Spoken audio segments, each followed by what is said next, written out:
젊은 아들이 엄마한테 엄마 요즘 사는 게 왜 이렇게 힘든지 모르겠어. 그랬더니 그 엄마가 하는 말이 야 이놈아 젊어서 고생은 사서도 한단다. 그러니까 이 아들이 엄마 그럼 내 고생 좀 사줘. 내가 폭탄 세일할게 그러더랍니다. 여러분 모든 사람들이 평안하게 사는 것을 좋아하지 고난과 시련과 고생을 좋아하는 사람 아무도 없습니다. 지난주에 누가 저한테 편지를 줘가지고요. 꽃길만 목사님 꽃길만 걸으세요 그러더라고요. 꽃길을 걷는 게 얼마나 좋습니까? 고생을 좋아하는 사람 아무도 없습니다. 근데 오늘 우리 사회는 정치, 경제, 사회, 문화 모든 면에서 위기의 시대라고 말을 합니다. 그 모든 위기 가운데 가장 큰 위기는 영적인 위기, 또 신앙의 위기가 아닌가 싶습니다. 위기를 맞이하면 본질로 돌아가라는 것입니다. 따라하겠습니다. 위기를 맞이하면 본질로 돌아가라. 초심으로 돌아가고 본래의 자리로 돌아가라는 하나님의 음성을 들을 줄 알아야 합니다. 오늘 이 위기의 시대에 우리가 양극단으로 갈라져서 서로 적대시하고 악마화하는 그런 자리가 아니라 본래의 자리, 우리의 본질적인 자리로 돌아가야 한다는 것이 하나님의 메시지인 것입니다. 하나님의 경고의 음성을 듣고 회개하고 돌이키면 이 나라가 사는 길이 열리고 돌이키지 아니하면 결국에는 망하는 것입니다. 그것이 바로 성경에 나오는 남유다와 북이스라엘의 역사입니다. 하나님이 초심에서 멀어진 이스라엘 백성들, 하나님께서 왜 이스라엘 백성들을 택하셨습니까? 그들이 하나님을 잘 경외하고 하나님을 잘 섬기는 모습을 보고 그들을 통해서 천하 만민 모든 백성이 주께로 돌아오는 축복의 통로로 하나님께서 이스라엘 백성들을 세우지 않았습니까? 그런데 그들은 이제 하나님을 버리고 그 나라의 우상을 들여오고 또 역수를 들여오고 그러면서 지도자들이 하나님을 섬기는 것이 아니라 우상을 섬기고 또 귀신을 섬기는 그런 나라가 되고 말았습니다. 하나님은 여러 가지 죄악들 중에 가장 미워하는 것이 우상 숭배의 죄악입니다. 다른 죄는 다 용서해도 하나님은 이 우상 숭배만큼은 결코 그냥 넘어가지 아니하십니다. 그래서 여러 선지자들을 보내셔서 회개하라. 너희들이 회개하지 않으면 망하게 될 것이다. 너희들이 회개하지 않으면 내가 바벨론과 아수르를 지팡이로 막대기로 사용해서 너희 나라를 멸망시킬 것이다. 여러 선지자를 통해서 수없이 회개하고 돌아오라고 우상을 버리고 역수를 버리고 하나님께로 돌아오라고 경고하셨습니다. 그러나 그들은 끝까지 회개하지 않고 돌이키지 않습니다. 하나님의 경고를 선포하는 선지자들을 죽이고 때리고 감옥에 가두고 뺨을 때리고 능멸하고 그러고는 회개하지 않고 돌이키지 않았습니다. 결국 어떻게 됐습니까? 그 나라는 망하고 백성들은 포로로 끌려가고 왕들은 쇠사슬에 묶이고 눈알이 뽑혀서 질질 끌려가는 그런 운명이 되고 말았습니다. 성경의 이스라엘 남유다 북이스라엘의 왕들은 누가 더 악한가, 누가 악한 짓을 더 잘하는가, 그것을 경쟁이라도 하듯 날로 악해져만 갔습니다.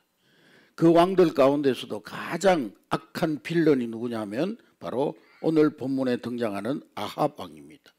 30절 말씀해 보니까 30절 우리 다 같이 했습니다. 30절 시작. 오므리의 아들 아합이 그의 이전의 모든 사람보다 여호와 보시기에 악을 더욱 행하였다.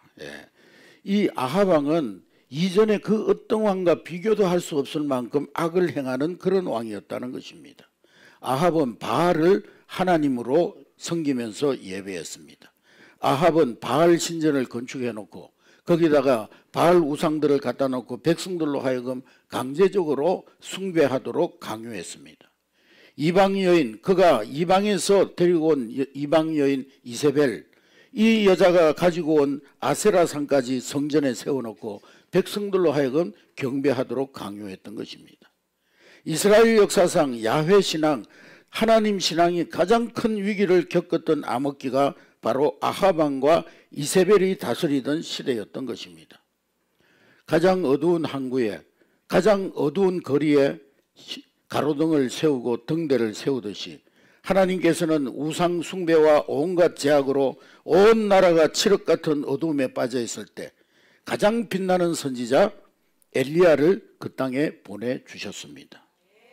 모세는 태어나는 과정도 기록되어 있고, 성경에 보면은 모세가 자라는 과정도 또 그 부모님들이 숨겨서 키운 과정도 기록이 되어 있고, 또 바로의 공주에 발견되어 가지고 바로의 궁전에서 자라나는 그런 일들, 드라마틱한 그런 인생이 기록이 되어져 있습니다.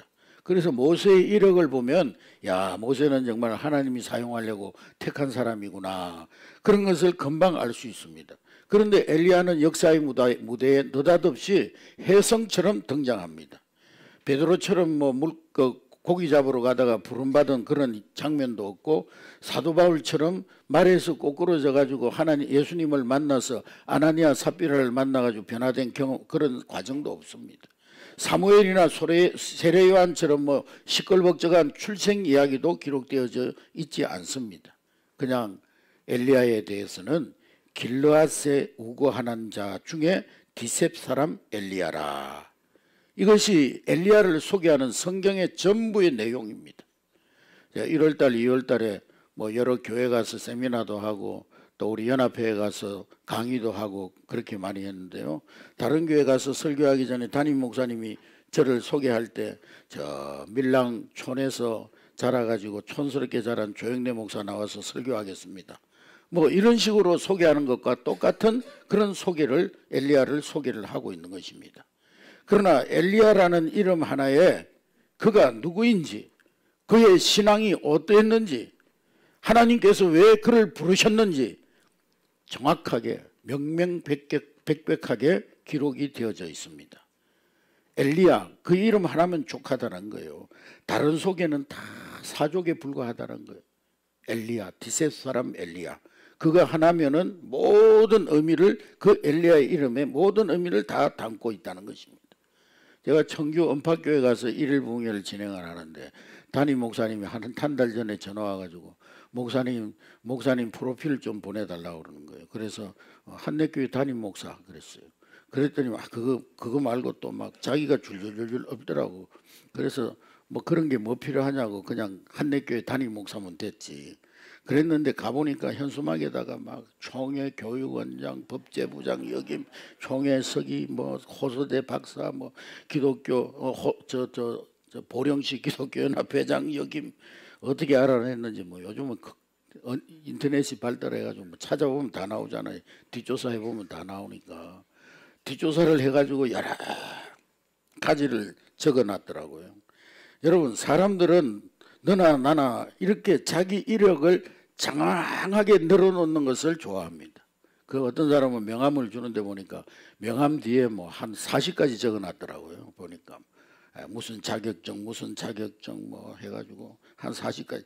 사람들은 이렇게 자기 이력을 장황하게 늘어놓는 것을 좋아합니다. 그러나 오늘 성경 본문의 엘리야에 관한 소개는 단 한마디입니다. 엘리야, 그 이름의 뜻은 야훼가 나의 하나님이시다. 따라하겠습니다. 야훼가 나의 하나님이시다. 그게 엘리야의 이름의 의미입니다. 야훼가 나의 하나님이시다. 그거 하나면 족하다는 거예요. 다른 게 필요했냐 이것이죠. 임금과 모든 백성들이 바알을 섬기는 이 시대에, 바알이 하나님이라고 믿는 이 시대에, 먹고 사는 모든 풍요를 바알이 준다고 믿는 그 시대에 엘리야는 아니다. 야훼가 하나님이시다. 하나님이 세상의 주관자이시다. 그분만이 살아계신 하나님이시다. 하나님께서 비를 주시고 양식을 주시고 하나님이 이 나라의 역사의 운행자가 되신다. 그것을 선언하기 위해서 부름받은 선지자가 엘리야입니다. 본문 1절의 말씀에 보니까 1절 우리 다 같이 읽습니다. 시작. 길르앗에 우거하는 자 중에 디셉 사람 엘리야가 아합에게 말하되 내가 섬기는 이스라엘의 하나님 여호와께서 살아계심을 두고 맹세하노니 내 말이 없으면 수년 동안 비도 이슬도 있지 아니하리라 하니라.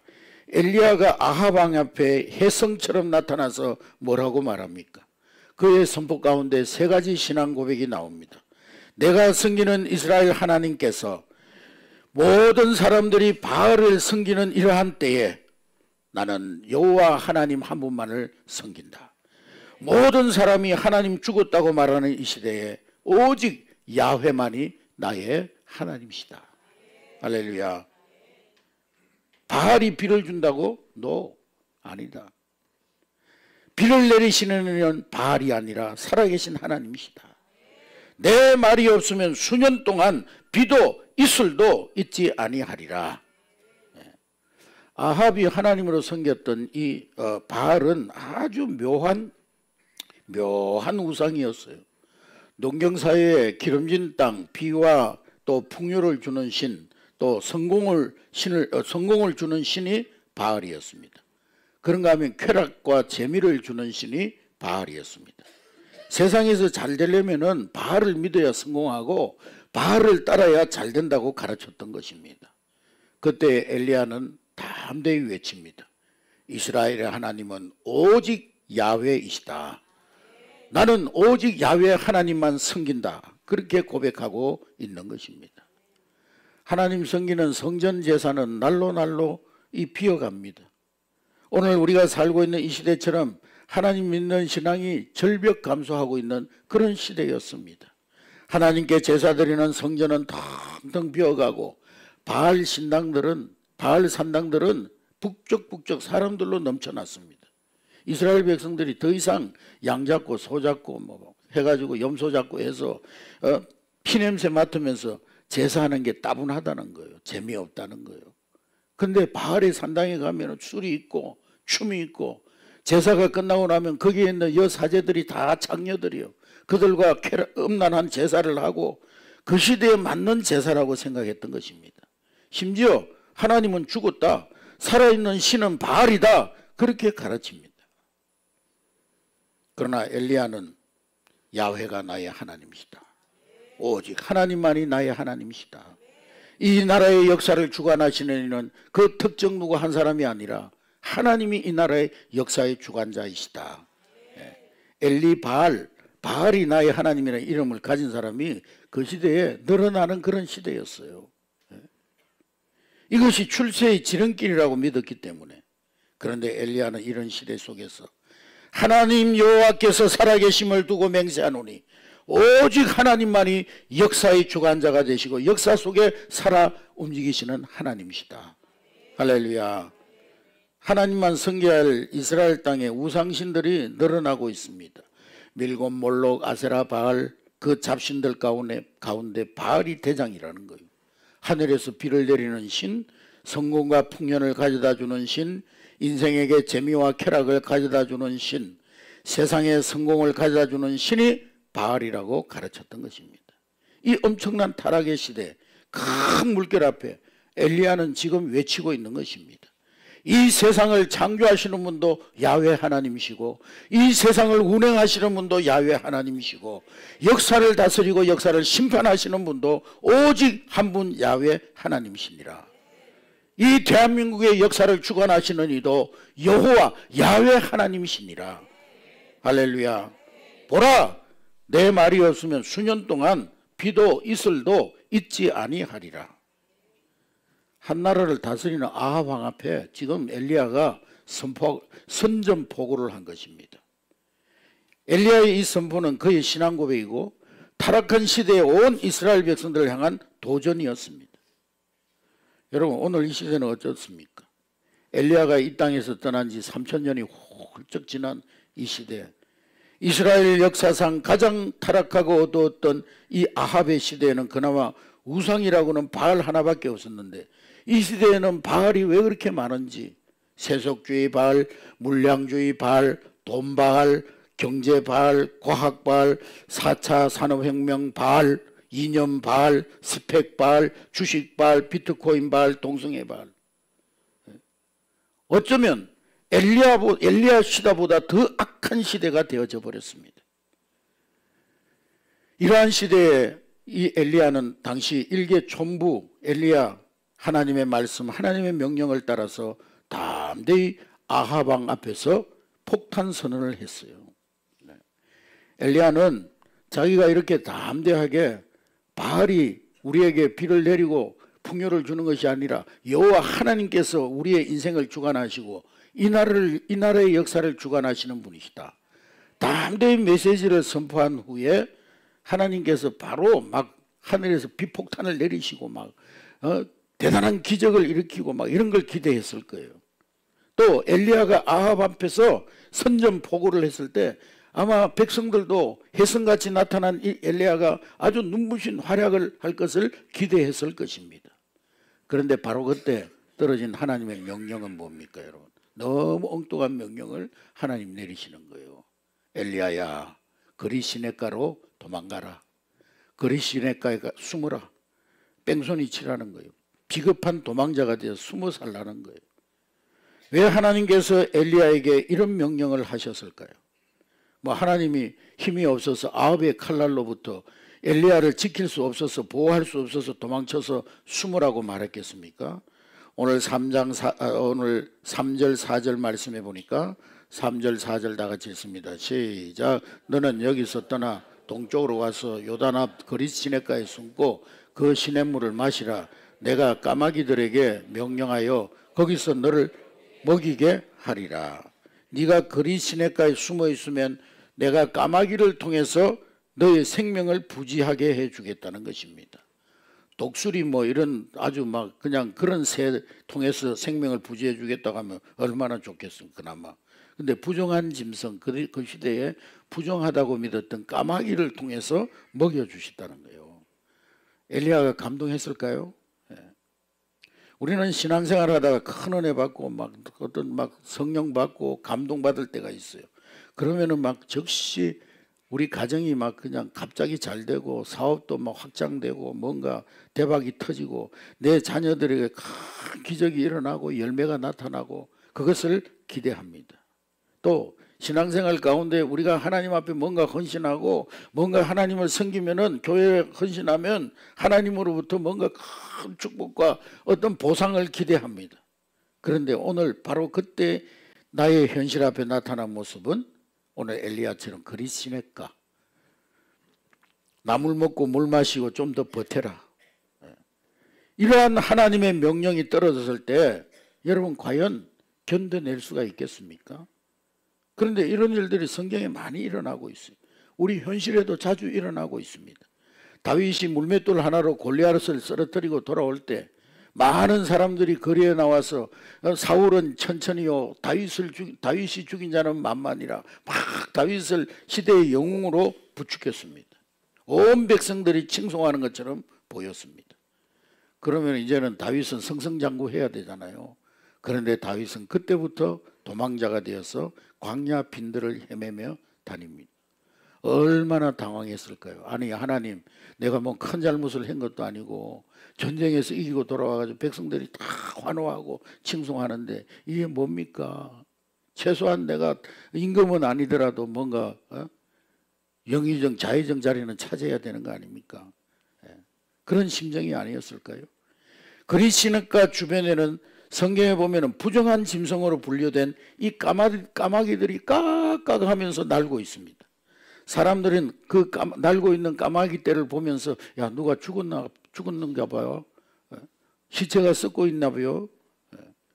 죽은 시체가 좋아하는 까마귀가 깍깍거리니까 사람들은 그렇게 생각했을 것입니다. 큰 은혜를 경험했던 엘리야는 지극히 작은 부정한 까마귀가 물어다주는 떡과 고기를 아침 저녁으로 기다리며 생명을 부지하는 그런 처지가 되었습니다. 지극히 낮아지고 지극히 작은 지극히 겸손한 자의 삶을 살아야 했던 것입니다. 여러분, 기적을 일으킬 영웅, 앞으로 하늘에서 불을 내리고 비를 내릴 엘리야가 지금 하나님 앞에서 인고의 시간, 연단의 시간을 견뎌내는 과정이었던 것입니다. 하나님의 때를 기다려야 하는 인고의 시간에 인내하지 못하는 사람, 그 사람은 큰 은혜와 큰 기적을 맛볼 자격이 없는 사람입니다. 자기를 지켜줄 그 누구도 없이 호련히 아합 앞에 서서 선전포고를 하게 하시더니 그릿 시내로 숨으라는 하나님의 말씀, 그 말씀이 처음에는 이해가 잘 되지 않았을 거예요. 하나님 당장 불을 내리고 비를 내려서 이 이스라엘 백성들 앞에 아합 앞에 살아계신 하나님 보여줘야 될 거 아닙니까? 그러나 엘리야는 금방 하나님 도망가라, 숨어라, 피하라 그런 음성을 듣게 됩니다. 그때 엘리야는 그곳에 있는 동안 하나님께서 자신이 얼마나 섬세하게 자상하게 보호하고 계신가를 깨닫게 되었던 것입니다. 할렐루야. 살아계신 하나님과만 교제하는 시간을 가졌던 것입니다. 자기가 선포한 신앙 고백, 자기가 선전포고한 그것이 무엇을 의미하는지 하나님의 말씀을 묵상하는 기회를 갖게 되었던 것입니다. 할렐루야. 여러분, 우리가 막 일한다고 너무 바빠가지고 뭐 사역한다고 너무 바빠가지고 하나님 말씀도 묵상하지 못하고 하나님과의 영적인 긴밀한 교제 속에 들어가지 못한다면 그 사람은 곧 탈진되고 곧 번아웃에 빠지게 됩니다. 오늘 엘리야는 큰 기적의 역사를 일으키기 전에 먼저 하나님 앞에 나가 잠잠히 주의 음성을 듣고 하나님과 교제하는 시간을 갖고 하나님이 나에게 주신 명령이, 나에게 주신 사명이 어떤 것인지를 묵상하는 기회를 먼저 가졌던 것입니다. 할렐루야. 하늘문을 열고 하늘문을 여는 엘리야가 3년 동안 하늘문을 닫기도 하고 닫힌 문을 열기도 하는 그 민족의 큰 영웅으로 살 수 있는 준비를 오늘 그릿 시내가에서 하고 있었던 것입니다. 그런데 문제는 이 그릿 시내가 물마저 다 말라 비틀어져 버렸어요. 바싹 말라버려. 그때 하나님의 음성이 들려오는데 9절 말씀에 보니까 9절 우리 다 같이 읽습니다. 시작. 너는 일어나 시돈에 속한 사르밧으로 가서 거기 머물라. 내가 그곳 과부에게 명령하여 내게 음식을 주게 하였느니라. 삼성전자 회장 이재용한테 가라 그렇게 하지 않았어요. 갑부에게 가라 그러지 않고 과부에게 가라. 그것도 하나님은 하필 이방 땅 시돈 땅 사르밧에게 가라 말씀하십니다. 여러분, 시돈이 어떤 곳입니까? 악녀 이스벨의 고향이 시돈입니다. 이 악녀 이스벨이 가지고 온 이 우상의 그 발현지가 바로 시돈입니다.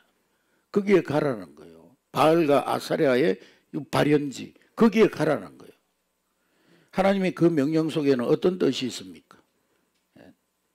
사명자 엘리야야, 너는 이 세상에서 뭐 먹고 살까, 어떻게 살까, 그런 거 걱정할 군번이 아니라는 거예요. 내가 까마귀를 통해서도 먹여주고 입혀주고 다 너의 삶을 책임져 주지 않았느냐. 그러니 너의 관심은 세상에서 난 뭐 먹고 살까, 어떻게 살까, 우리 자식들은 어떻게 살까, 그게 너의 걱정의 제목이 아니라는 거예요. 시돈 땅에 가서 바알 귀신들의 실상을 제대로 보라는 거예요. 이 땅이 왜 이렇게 어려움을 당하고 있는지, 이 민족이 왜 이런 어려움과 고통 속에 있는지 실상을 제대로 봐라는 거예요. 뭘 먹을까, 뭐 입을까, 뭐 마실까, 그 걱정에 빠져가지고 뭐 경제가 어떻게 하면 될까, 뭐 그런 문제에만 묶이지 말고 이 땅이 왜 망하게 되었는지 그 실상을 제대로 보라는 거예요. 그리고 갈멜산에 하늘의 불을 떨어뜨리기 전에 이 땅의 실상을 바로 보고 어둠의 정체, 영의 정체를 밝혀보라는 거예요. 우리가 세상 살기에 바빠가지고 성공과 풍요에 대한 야망에 빠져서 허둥대고 있을 때 하나님은 우리에게 말씀하십니다. 사랑하는 자야, 내가 까마귀를 통해서라도 너를 먹이고 입히고 내 백성들을 먹인다. 나는 사르밧의 그 이름 없는 이방 여자를 통해서도 일한다. 양식 한 톨 없는 가난한 이방 가부를 통해서도 내 자녀들은 내가 먹여 살린다. 너희들이 참신인 하나님께 예배하지 않고 다른 데 관심을 가지고 찬양하지 않고 너희들의 마음과 생각이 하나님께 예배하는 데 있지 아니하면 길바닥에 굴러다니는 돌들을 통해서도 나는 경배받을 수 있고 찬양받을 수 있다. 이스라엘 하나님이 지금 이스라엘에 쓸만한 사람이 얼마나 없었나는 것을 단적으로 지금 보여주고 있는 거예요. 모든 세상 사람들이 다 타락하고 모든 교회가 위축되어 힘을 잃어버리고 모든 하나님의 백성들이 쓰러져 넘어져 있어도 나는 부정한 까마귀 한 마귀를 통해서라도 내 백성은 내가 지킨다. 나는 사르밧 가부를 통해서라도 이방 여인을 통해서라도 나는 택한 사람 내가 지킨다. 하나님이 말씀해 주고 계신 것입니다. 할렐루야. 여러분, 이 나라 대한민국을 지키시는 이가 누굽니까? 에? 누구예요? 좌파요, 우파요? 에? 이 나라 대한민국을 지키시는 이는 오직 여호와 하나님이십니다. 할렐루야. 저도 대학 다닐 때요, 막 나가가지고 나라 데모 안 하면 이 나라가 망할 줄 알았어요. 하나님 다 지켜주셨어요. 오늘까지 하나님 이 나라의 역사를 이끌어 주셨어요. 하나님은 지금도 살아계신 하나님이십니다. 하나님은 지금도 대한민국을 지켜주시고 이 대한민국의 역사의 주관자는 오직 여호와 하나님 한 분이십니다. 할렐루야. 엘리야는 사르밧 가부 여인을 만나러 길을 갑니다. 하나님은 그곳에 가부라고 했지만은 자세한 설명은 전혀 하지 않아요. 그 가부의 이름이 뭔지, 나이가 얼마인지, 생김새는 어떻게 됐는지, 가족은 어떻게 됐는지 전혀 설명이 없었습니다. 그냥 하나님께서 역사를 어떻게 펼쳐가는지 보라는 거예요. 모든 사람이 위기를 느끼는 어려움에 빠져 있어도 하나님 살아계심을 믿으면, 하나님만이 나의 구세주이심을 믿으면, 이 나라의 주관자는 하나님이심을, 야훼 하나님이심을 믿으면 한 걸음 한 걸음 우리 앞에 하나님의 역사가 펼쳐지는 것을 보게 될 것이라는 것입니다. 세상 사람들이 깜짝 놀랄 만한 내가 예기치 못했던 드라마가, 신앙의 새 기적의 드라마가 우리 앞에 펼쳐지게 될 것이라는 것입니다. 그래서 엘리야는 거리 시내가에서 이방 땅 사르밧까지 300리 길, 75km의 먼 길을 달려갔습니다. 마침 성문 주변에 땔감 줍는 한 여인을 만납니다. 이 여인이 가부인가? 이 여인이 바로 하나님이 말씀하신 가부인가? 말을 걸어봅니다. 나에게 물 한 그릇 줄 수 있겠소? 그때 오는 말을 여하에 따라서 이 사람이 하나님이 택한 여인일 수도 있고 엉뚱한 여인일 수도 있습니다. 뭐 지금처럼 수도꼭지만 틀면 물 나오는 데도 아니고, 그때는 이미 몇 년 동안 가물어서 지금 물 한 방울 구하기가 너무 힘든 시기인데, 이 여인이 엘리야가 물 달라고 그럴 때, 아니 당신 정신이 있어? 지금 이 형국에 날 보고 물 달라니 당신 정말 제정신이요? 그러면 끝나는 거예요. 지금 당신 나한테 물 어디서 이렇게 물 달라고 할 염치가 있겠냐 말이에요. 그러면 끝나는 거예요. 그런데 이 여인이 엘리야가 나에게 물 한 그릇 주시오 하니까 조금만 기다려 보세요. 그렇지 말아도 준비된 물 한 잔이 있습니다. 이 순간에 엘리야는 이 여인이 바로 하나님이 말씀하신 그 가부라는 사실을 깨닫게 됩니다. 물을 찾으러 돌아서는 그 여인을 불러 세워서, 여보시오, 물 가져오는 김에 떡 한 조각도 갖다 주면 안 되겠소? 정말 염치 없는 사람이잖아요. 물도 지금 있을까 말까 한 마당에 물 달라 하더니만 이제 떡같이 달라는 거예요. 그때 여인이 말하기를, 준비된 떡은 없지만은 그러나 우리 집에 가면은 가루 한 움큼과 그리고 기름 조금 남아 있는데 지금 가뭄이 들어가지고 다 아사 상태에 빠져 다 죽고 있는데, 이제 우리가 이거 가지고 마지막 떡 해 먹고 우리 아들하고 그냥 죽기를 기다리려고 합니다. 이 순간에 엘리야가 그러는 거예요. 두려워하지 마세요.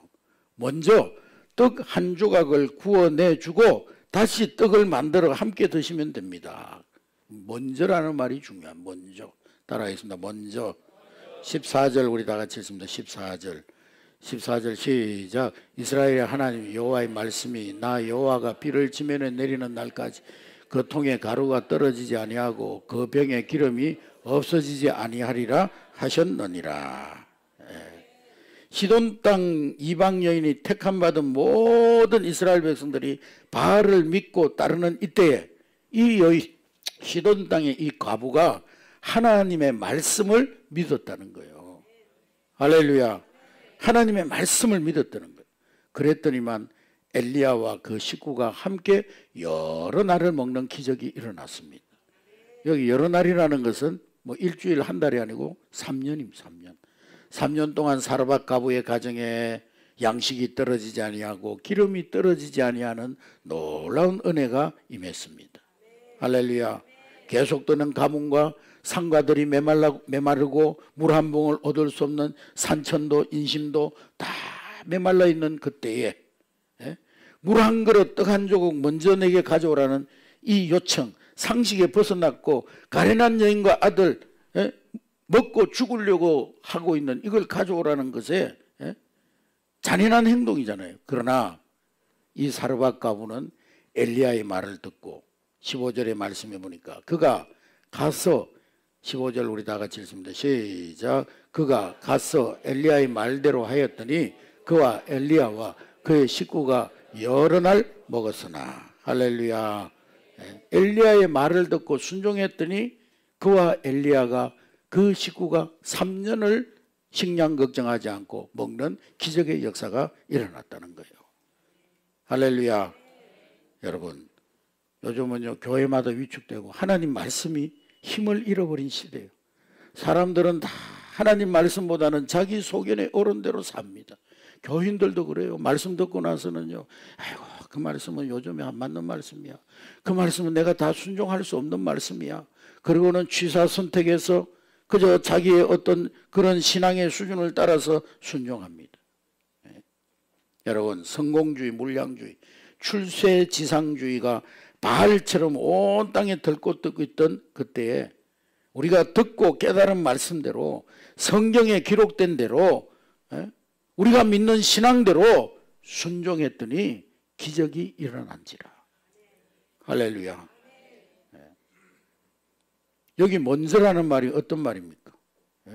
온 세상에 재난이 겹쳐가지고 막 흉년이 들어가지고 먹을 것이 없는데 성도님들 집에도 먹을 것이 없는데 마침 어떤 권사님이 목사님 밥 반 공기 남았습니다 그러는데 그 먼저라는 말이 그래 조용히 목사 먼저 먹게 해라 그 말인가요?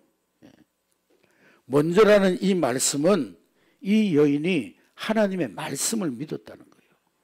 할렐루야. 하나님 말씀을 액면 그대로 받아들였다는 거예요. 이해가 안 되고 도저히 순종할 수 없는 말씀. 그런데도 그 말씀을 그대로 순종해 봤더니 가루통에 가루가 끊어지지 아니하고 기름병에 기름이 끊어지지 않은 역사가 일어나더라는 것입니다. 엘리야가 증거해 준 말씀 그대로 믿었더니 엘리야가 말씀하신 그대로 순종했더니 역사가 나타나더라는 거예요. 네? 여러분 오늘 이 말씀 앞에 여러분 아멘 할 수 있습니까? 아멘 할 수 있느냐 없느냐에 따라서 모든 사람이 위기를 느끼는 이때에 하나님의 은혜를 받느냐 은혜와 상관없이 혼자 살려고 몸부림치고 발부둥치고 잔머리 굴리고 여러 가지 이런저런 방법 써보고 사람 만나보고 뭐 대책을 강구해보고 장깨 부려보고 발부둥치다가 끝나느냐 갈림길이 생겨난다는 거예요. 하나님 말씀 앞에 하나님 말씀에 대한 여러분의 태도에 따라서 여러분의 인생에 갈림길이 생겨난다는 거예요. 사랑하는 성도 여러분, 기적은 인간의 모든 가능성이 끝나는 그 자리, 내 힘으로 할 수 있는 게 아무것도 없는 그 자리, 거기에서 하나님의 역사가 기적이 일어나는 줄로 믿습니다.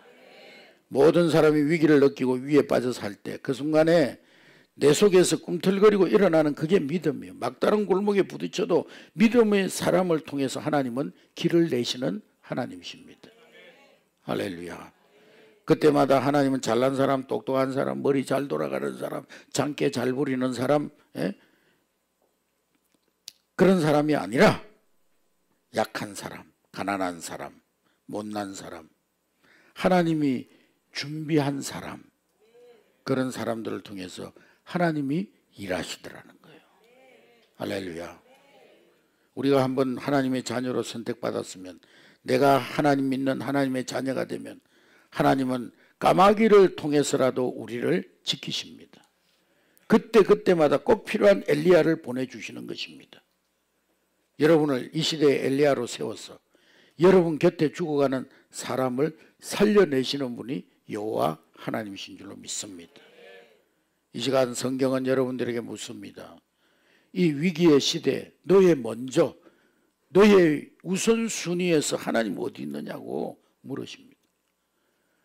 어떤 글에 보니까요, 내 인생에서 하나님은 언제나 3등이었다 그런 글이 있는데요, 하나님보다 앞선 것, 하나님보다 중요한 것, 그게 바알이라는 거예요. 여러분, 돈은 우리가 사명을 위해서 필요하고 삶의 편리를 위해서 필요한 것이죠. 그러나 그 돈이 목적이 되면, 내 인생의 목적이 되면은 그게 바로 돈 바알이 되는 거예요. 건강, 내가 하나님을 더 잘 섬기기 위해서 필요한 것이 건강입니다. 그게 아니면 그 건강도 바알이 되는 거예요. 지식, 하나님이 선물이죠. 사명입니다. 무거운 숙제입니다. 신앙을 계대하고 땅끝까지 믿음의 복음을 계승해야 될 하나님의 축복의 도구입니다. 우리에게 주신 지식들. 근데 그렇지 않으면 그저 뭐 자기의 어떤 자아 실현을 위해서, 뭐 자기 만족을 위해서 배우는 지식이라면 그건 우상이라는 거예요. 나라는 우상, 심지어 이념이라는 우상에 빠지면 모든 판단 기준이 이념에 의해서 판단한다면 그게 우상이에요. 하나님 말씀이 우리의 판단 기준이지. 오늘 말씀을 맺으면서 하나님이 여러분 한 분 한 분을 불러 세우시면서 위탁하는 말씀이 있습니다. 너는 이 시대의 엘리야다. 할렐루야. 따라하겠습니다. 나는 이 시대의 엘리야다. 우리가 뭘 먹을까, 뭘 입을까, 뭘 마실까, 그거 가지고 염려하고 급급하고 막 그게 안 달라가지고 그 쫓아다니고 그럴 군번이 아니라는 거예요. 오늘 우리를 구원하시고 우리를 하나님께서 불러주신 것은 이 시대의 엘리야로 불러주셨다는 거예요. 여러분 삶을 통해서 이 인생의 생사복을 주관하시는 여호와 하나님 한 분밖에 없다. 이 대한민국의 역사를 주관하시는 분은 그 어떤 진영이 아니라 하나님 한 분밖에 없다. 역사의 주관자이신 하나님이 이 나라를 지키시고 이 나라를 세우시고 이 나라를 지켜주실 것이다. 그걸 여러분 삶을 통해서 보여주라는 거예요. 그게 이 시대의 엘리야입니다. 엘리야, 여호와가 나의 하나님이시다. 예수가 나의 구세주시다. 하나님의 말씀이 나의 양식이다. 그걸 보여주는 사명이 우리에게 있다는 거예요. 어떤 판단을 해야 될 때, 결정을 내려야 될 때, 내가 엘리야다, 야훼만이 나의 하나님이시다. 그것을 선언하고 살아가라는 거예요. 세상 기준 따라서, 세상의 어떤 사상을 따라, 이념을 따라서 결정하지 말고 하나님만이 나의 하나님이시다. 하나님의 말씀만이 이 시대의 표준이 되고 이 시대의 표도가 되어야 된다. 세상이 모두 위축되어지고 쓰러지고 넘어질 때 나는 저를 일으켜야 될 이 시대의 엘리야다.